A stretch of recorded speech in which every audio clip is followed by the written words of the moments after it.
UKLO 1 year masters. No IELTS required up to 5 years visa. High visa success rate. నమస్తే. ఎన్నో ఆధ్యాత్మిక కార్యక్రమాలు, ఎన్నో మంచి కార్యక్రమాలు మన ఛానల్ ద్వారా ప్రసారం అవుతూనే ఉంటాయి. విశేష స్పందన లభిస్తుంది అందరి నుంచి కూడా. ప్రతి ఒక్క వీక్షకులకి హృదయపూర్వక కృతజ్ఞతలు ఇంత చక్కగా ఆదరిస్తున్నందుకు. అయితే ఒక మంచి కార్యక్రమాన్ని, ప్రజలందరికీ ఉపయోగపడి తెలుసుకోవలసిన ఒక కార్యక్రమాన్ని ఇక నుంచి ప్రారంభించబోతున్నాం. ఇప్పటి వరకు మీరు విన్నది, తెలుసుకున్నది, దీనికి సంబంధించి ఏదైనా ఉంటే కామెంట్ బాక్స్లో తెలియచేయండి. అదే జానపదం, జ్ఞానపదం. నిజంగా జానపదం జ్ఞానానికి సంబంధించిందేనా? ఈ విషయాల గురించి వివరిస్తారు. నాతో పాటు ఉన్నారు ప్రముఖ ఆచార్య కసిరెడ్డి వెంకటరెడ్డి గారు. నమస్కారం అండి. నమస్కారం అండి. జానపదంలో ఇది ఉంది, ఇది లేదు అన్న విషయం లేకుండా ప్రతిదానికి, ప్రతి సందర్భానికి పాటలు కట్టడం, పాడుకోవటం అనేది ఉంది అని చాలా పాటల ద్వారా వివరిస్తూ ఉన్నారు రెడ్డి గారు. నిజంగా మీకు ముందుగా హృదయపూర్వక కృతజ్ఞతలండి. చాలా అంటే చాలా చక్కటి వివరణ ఇస్తున్నారు. అటు రామాయణం గురించి మనం ఇంకా ముందు ముందు భాగవతంలో వచ్చేటటువంటివి కానివ్వండి, ఇవి మాట్లాడే ప్రయత్నం చేద్దాం. నేటి తరానికి, రేపటి తరానికి తెలియాలి కాబట్టి. ఇక ఏదైనా సంసారానికి సంబంధించి, కుటుంబానికి సంబంధించి ఏదైనా పాటలు ఉన్నాయా? అలాంటి పాటలు, అలాంటి అర్థాలు, కాస్త నవ్వుకునేటటువంటి అర్థాలు వచ్చేటటువంటి విషయాలు, పాటలు ఏమైనా ఉన్నాయా? దానికి సంబంధించినటువంటి సందర్భంతో కూడినటువంటి పాటని ఏదైనా వివరించండి. జానపదంలో అన్ని రకాల పాటలు ఉన్నాయండి. వ్యవసాయ గీతాలు, పారమార్థిక గీతాలు, హాస్య గీతాలు, వృత్తి సంబంధి గీతాలు అని అనేక రకాలైనటువంటి గీతాలు ఉన్నాయి. వీటన్నింటి మీద కూడా దాదాపుగా చాలా పరిశోధనలు వచ్చేసాయి. 400-500 పరిశోధనలు వచ్చినాయండి. మొత్తం అన్ని విశ్వవిద్యాలయాలు వీటి మీద పరిశోధనలు కొనసాగించాయి. తెలుగు జానపద గేయ సాహిత్యం మీద ఆచార్య బి రామరాజు గారు ప్రారంభించిన అది వరుసగా చాలా మంది చేస్తూ వచ్చారండి. ఆ విధంగా ఉన్నటువంటి వాటిల్లో చిన్న సంసారం, భార్యాభర్త ఇద్దరున్నారు. భార్య భర్తను అడిగింది, ఏమన్నా అడుగుదాము అంటే ఏమి లేదు. ఆయనను ఇది పెట్టాయా, అది పెట్టాయా, ఏమైనా బంగారు గాజులు పెట్టు, కంటె పెట్టు, నత్తు పెట్టు, బులాకి పెట్టు, చెవులకు లోలకులు పెట్టు అని ఏమైనా అడుగుదాము అంటే ఏమీ లేవు. కానీ ఆమె అడుగుతుంది, ఇలా అంటుంది, అన్నగారి పెండ్లి ఉంది అంటే ఇక్కడ కూడా వీళ్ళు కొత్త పెండ్లి అన్నట్టు తెలుస్తుంది. ఎందుకంటే అన్న పెండ్లి ఉంది. అతడు జివాల రంగయ్య అన్న, అతని పేరు. ఈ భర్త పేరు జివాల రంగయ్య.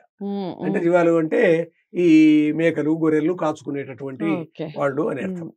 అడుగుతుంది, నేను ఓ తన్న పెండ్లికి జివాల రంగా, నేను ఓ తన్న పెండ్లికి సిగబిళ్ళ లేదని మూట బిళ్ళ పెట్టుకొని, నేను ఓ తన్న పెండ్లికి సిగబిళ్ళ లేదని మూట బిళ్ళ పెట్టుకొని, నేను ఓ తన్న పెండ్లికి జివాల రంగా, పట్టు సీర లేదని గోరు బొంత చుట్టుకొని, నేను ఓ తన్న పెండ్లికి జివాల రంగ, నేను ఓ తన్న పెండ్లికి ఒడ్డి ఆణం లేదని ఒరి ఎంటు చుట్టుకొని, నేను ఓ తన్న పెండ్లికి జివాల రంగ, నేను ఓ తన్న పెండ్లికి గెంటీలు లేవని సొప్పబెండ్లు పెట్టుకొని, నేను ఓ తన్న పెండ్లికి జివాల రంగ, నేను ఓ తన్న పెండ్లికి కాళ్ళ గజ్జెల్లేవని కందిరీగలు చుట్టుకొని, నేను ఓ తన్న పెండ్లికి జివాల రంగ, నేను ఓ తన్న పెండ్లికి ముక్కు పుల్ల లేదని ముళ్ళు గట్టె పెట్టుకొని, నేను ఓ తన్న పెండ్లికి జివాల రంగ, నేను ఓ తన్న పెండ్లికి పండదాసం లేదని కోడి పీ పెట్టుకొని, నేను ఓ తన్న పెండ్లికి జివాల రంగ, నేను ఓ తన్న పెండ్లికి. చివరికి ఇంత మాట అంటుందండి, సంక పిల్ల లేదని కుక్క పిల్లనెత్తుకొని, నేను ఓ తన్న పెండ్లికి జివాల రంగ, నేను ఓ తన్న పెండ్లికి. ఇదంతా ఏంటంటే, నువ్వు నాకు ఇవన్నీ పెట్టకపోతే నీ ఇజ్జత్ ఈనందిస్తా బిడ్డ. నిజానికి అప్పు సప్పు చేసినా ఏవో కొన్ని అయినా పెట్టాలి అనేటటువంటిది. పట్టు సీర లేకుంటే ఓరు బొంత కట్టుకొని పోతా ఉంటుంది, ధ్యానం లేకుంటే ఒరియంటు పెట్టుకొని పోతా ఉంటుంది. ఈ విధంగా ఇన్ని విధాలుగా పల్లెల్లో ఇవన్నీ కూడా అవసరమైనటువంటివి నిజానికి.